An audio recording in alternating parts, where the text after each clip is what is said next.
Hitler's appointment as Chancellor.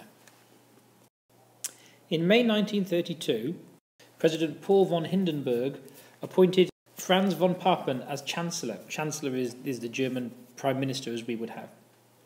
Von Papen was a member of the Centre Party, and Hindenburg hoped he would have plenty of support. Actually, he found he had very little and couldn't rule in any way effectively. Von Papen decided that he needed to call a general election to get support from the people.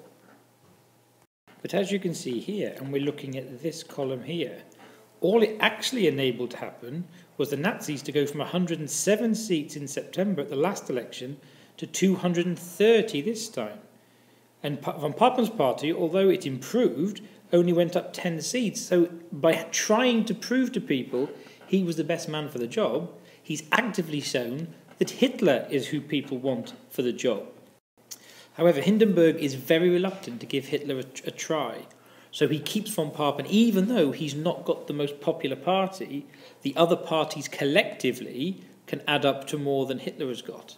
So he tries to keep von Papen there, and von Papen tries again with another election in November, but again, notice, he now drops in support. So do the Nazis, but they are still massively, massively the biggest party. And in fact, you start to see a growth in communist support, which even Hindenburg was terrified of.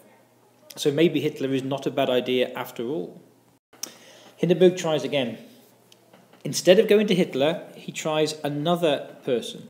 He gives the job to Kurt von Schleicher. He too failed to gain any majority in the Reichstag, the German parliament, and Hindenburg realises that the people are speaking and are speaking very clearly. He doesn't want to, but he has no choice. He asks somebody to bring Hitler to him. Hindenburg still felt, even in this picture, sitting watching Hitler make his speech as the new Chancellor of Germany, that he wasn't worthy of ruling Germany. But he was the leader of the biggest party, substantially the biggest party, since July of 1932.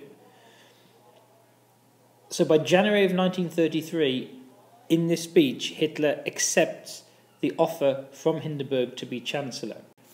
Hindenburg's plan, I suppose, was to try and curtail or to limit the power of Hitler.